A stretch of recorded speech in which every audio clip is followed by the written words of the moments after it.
O esqueleto humano é uma estrutura articulada constituída por 206 ossos. Ele serve de local de fixação dos músculos esqueléticos no corpo.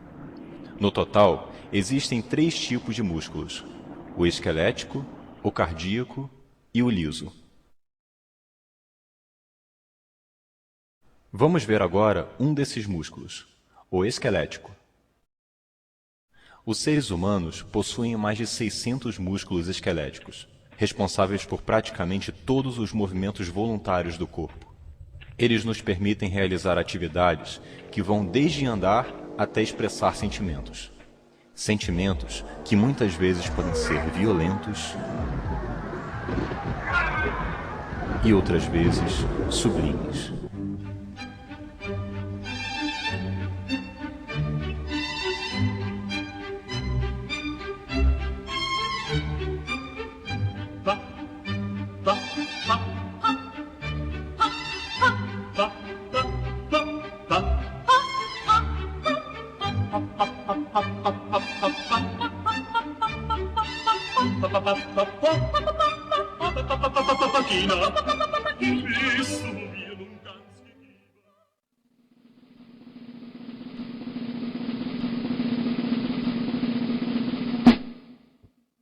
O músculo cardíaco forma as paredes do coração, um órgão com várias cavidades localizado no centro do tórax. Sua função é bombear sangue para o corpo, levando nutrientes e oxigênio para as células.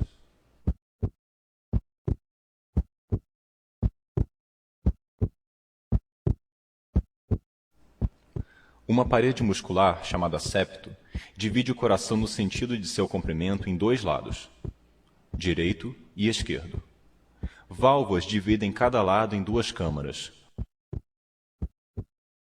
um átrio e um ventrículo.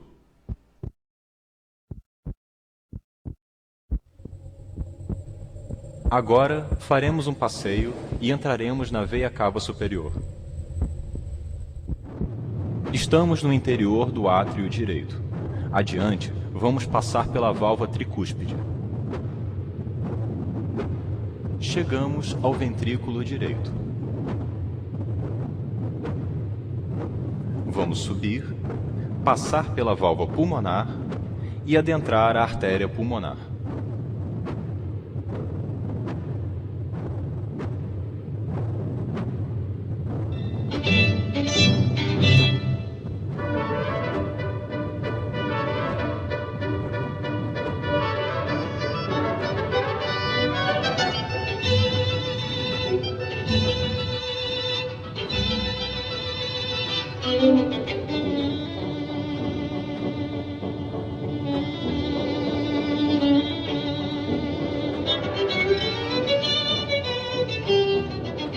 No interior dos pulmões, o sangue venoso é enriquecido com oxigênio, transformando-se em sangue arterial.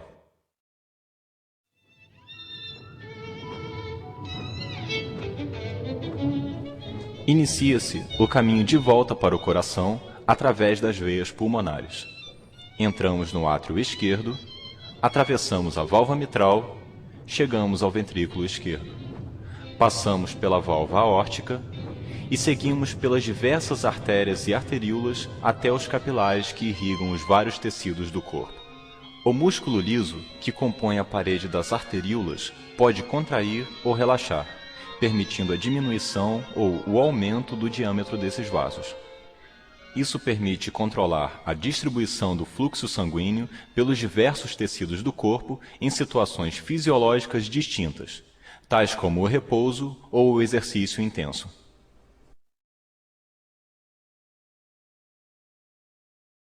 Além da parede dos vasos, os músculos lisos também compõem a parede de todo o tubo digestivo, desde o esôfago e estômago até o intestino delgado e o grosso.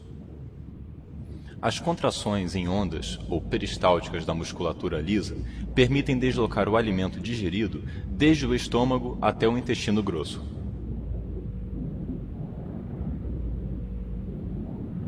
Ao longo desse trajeto, o alimento é digerido e a água e os nutrientes são absorvidos pelo organismo.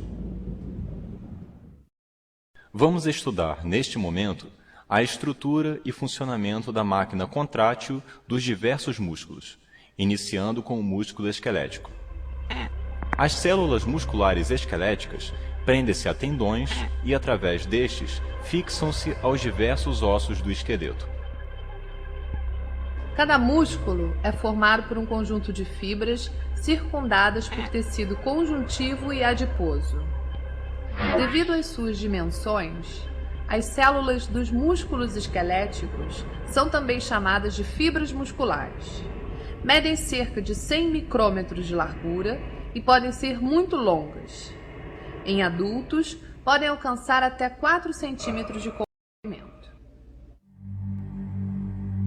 Observadas através da microscopia óptica, as fibras esqueléticas apresentam estrias claras e escuras que se repetem regularmente ao longo de toda a fibra.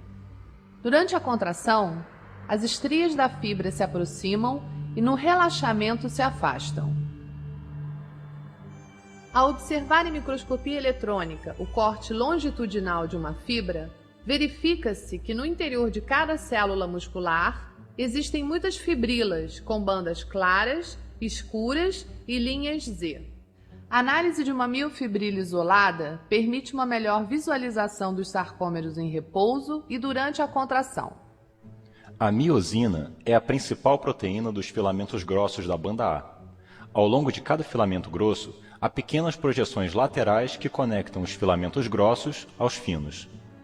Nas bandas I, há filamentos finos que se prendem à linha Z. A principal proteína destes filamentos é a actina. Os filamentos finos de cada lado da linha Z adentram a banda A, onde os filamentos grossos de miosina se intercalam com os filamentos finos de actina.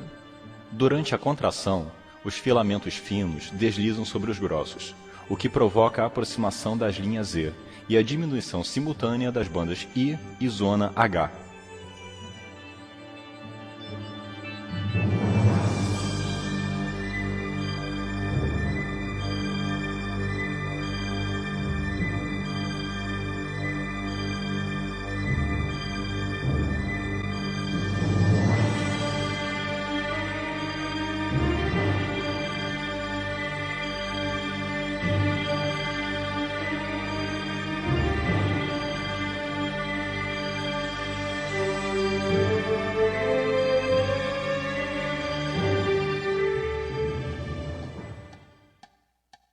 Uma técnica especial de microscopia eletrônica nos permite observar as moléculas de miosina.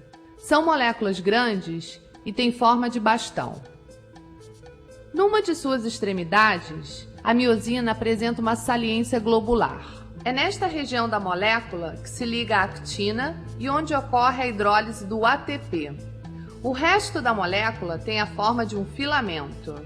Cada molécula de miosina é formada por duas subunidades, onde as partes filamentosas se enrolam em hélice. A junção entre a parte globular e a filamentosa é bastante flexível.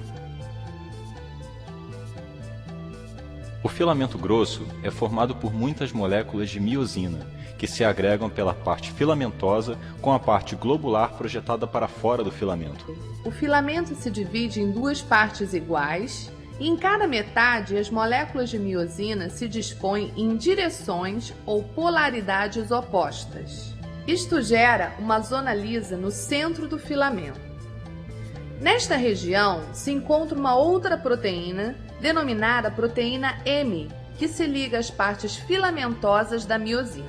Os filamentos finos são formados por agregados de diversas proteínas e a principal delas é a actina. Esta proteína pode ser solubilizada, purificada e de novo precipitada na forma filamentosa. Estes filamentos podem ser vistos através da microscopia eletrônica. São formados por agregados de muitas moléculas da actina. As moléculas de actina têm uma forma globular e se unem umas às outras formando longos filamentos, que se enovelam construindo uma estrutura helicoidal ou dupla hélice.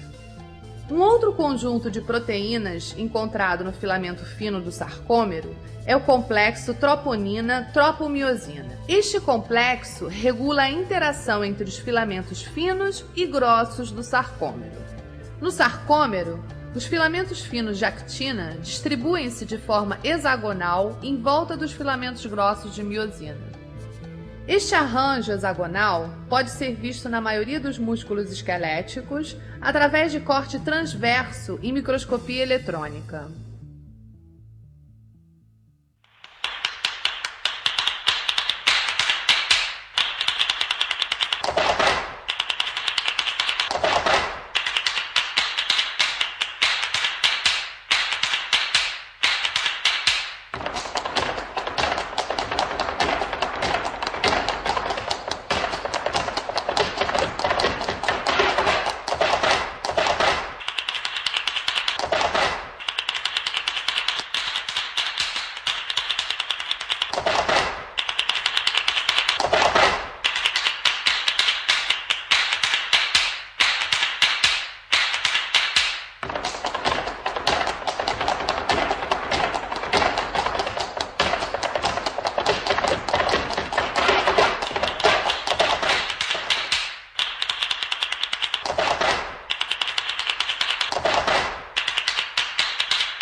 Vamos ver, em maior detalhe, a sequência de reações que permite o deslizamento dos filamentos do sarcômero durante a contração.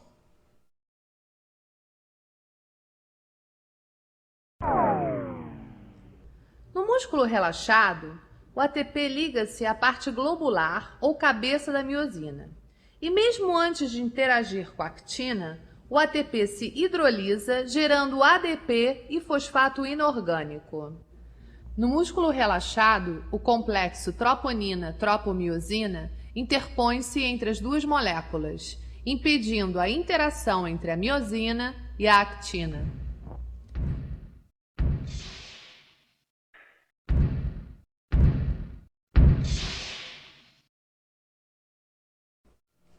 A contração muscular se inicia com a liberação de íons cálcio do retículo e a consequente elevação da concentração deste íon no sarcoplasma. Isto permite a ligação de cálcio ao complexo troponina, que por sua vez promove o deslocamento do filamento de tropomiosina, permitindo a interação entre actina e miosina. Neste momento, há uma diminuição da afinidade da miosina pelo ADP e fosfato inorgânico, fazendo com que os dois produtos da hidrólise de ATP se dissociem do sítio catalítico da miosina. Simultaneamente à dissociação do fosfato inorgânico e do ADP, a cabeça da miosina se move e puxa o filamento de actina, promovendo seu deslizamento sobre o filamento de miosina. Após completar o movimento, a cabeça da miosina fica fortemente presa à actina. Para que a miosina se dissocie, é necessário que o ATP se ligue novamente a ela, iniciando um novo ciclo.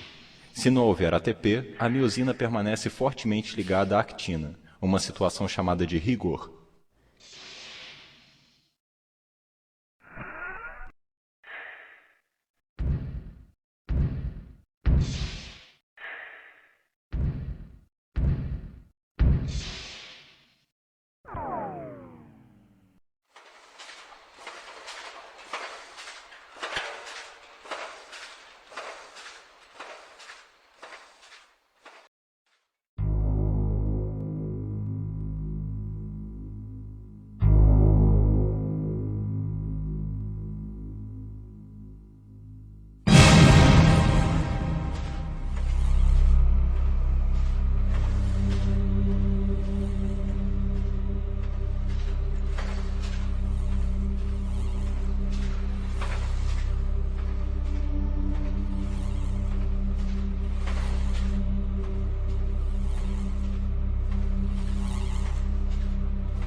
Este é um fragmento de fibra muscular. Ele é envolvido por vasos sanguíneos e pela membrana plasmática ou sarcolema. Distribuído de forma organizada ao longo do sarcolema, há pequenos orifícios, os túbulos T, invaginações do sarcolema que atravessam a fibra muscular transversalmente, aprofundando-se no seu interior. Dentro da fibra, envolvendo as miofibrilas, há um compartimento membranoso denominado retículo sarcoplasmático, representado em amarelo na imagem. O retículo funciona como reservatório de uma peça fundamental para a contração muscular, o íon cálcio. A intervalos equivalentes ao comprimento de um sarcômero, o retículo sarcoplasmático se dilata, formando as cisternas terminais. Estas entram em contato com os túbulos T, provenientes do sarcolema. Este arranjo permite que uma onda de despolarização, que percorre o sarcolema, se espalhe quase instantaneamente da superfície da fibra até as cisternas terminais, comandando a liberação de cálcio do retículo e o início da contração muscular. Vejamos o esquema de uma seção transversal de uma miofibrila. Nele estão representadas as demais estruturas do retículo e os eventos que comandam o ciclo contração-relaxamento.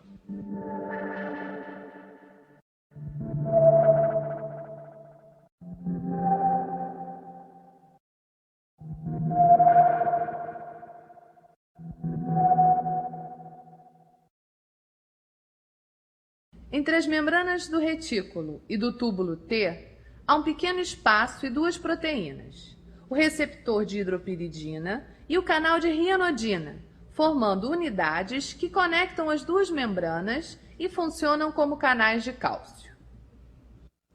Distribuído ao longo do retículo, encontra-se a cálcio-ATPase, uma enzima capaz de bombear cálcio do citoplasma para o interior do retículo.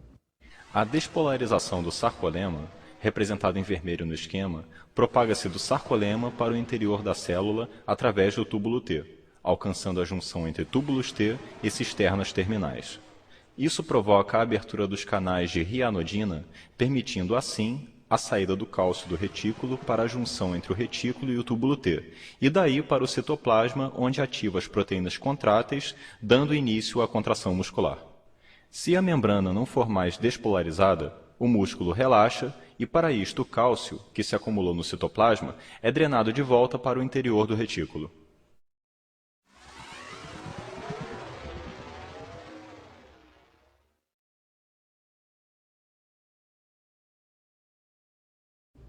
O receptor de hidropiridina, representado em marrom na imagem, está inserido na membrana do túbulo T, e o canal de rianodina, em verde, está inserido na membrana do retículo.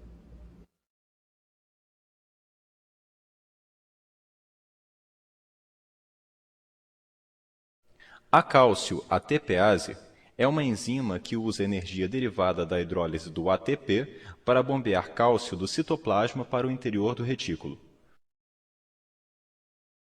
Durante o transporte de cálcio, a ATPase passa por duas conformações chamadas E1 e E2.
segmento seguinte, vamos mostrar as diferenças que existem entre os 3 tipos de músculos. A máquina contrátil do músculo cardíaco e do músculo liso é muito parecida com a do músculo esquelético. As células cardíacas e as do músculo liso são muito menores quando comparadas com as células do músculo esquelético. O coração é o músculo que mais trabalha no corpo, contraindo e relaxando cerca de 3 bilhões de vezes durante o curso da vida humana. Nos pontos de contato entre 2 células, encontram-se os discos intercalares. Na microscopia óptica, as células cardíacas apresentam as mesmas estriações que as do músculo esquelético. Na microscopia eletrônica, pode-se observar os sarcômeros. Neles, a miosina, a actina e o complexo troponina-tropomiosina organizam-se e funcionam da mesma forma que no músculo esquelético. Uma das diferenças marcantes entre o músculo cardíaco e o estriado é a quantidade de mitocôndrias. As células cardíacas contêm um número maior de mitocôndrias que as células do músculo esquelético. Nas células cardíacas, o retículo sarcoplasmático e os túbulos T não são tão bem organizados como no músculo esquelético. Apesar desta diferença, tal como no músculo esquelético, a despolarização da membrana propaga-se para o interior da célula pelos túbulos T, provocando liberação de cálcio no retículo. A estrutura dos discos intercalares não é uniforme. Na microscopia eletrônica, pode-se visualizar regiões que servem para ancorar os filamentos de actina dos sarcômeros terminais. E outras regiões em que as membranas de 2 células adjacentes se fundem, permitindo a propagação da despolarização da membrana de uma célula para outra. O músculo liso é formado por células fusiformes, com um núcleo central e alongado. Nestas células, a actina e a miosina se organizam de forma mais simples do que nos demais músculos. Os filamentos de actina prendem-se a pequenas estruturas chamadas corpos densos, e entre estes situam-se os filamentos de miosina. Não há túbulos T. E o retículo sarcoplasmático é pouco desenvolvido, situando-se logo abaixo da membrana da célula. Durante a contração, a célula e seu núcleo se deformam transversal e longitudinalmente.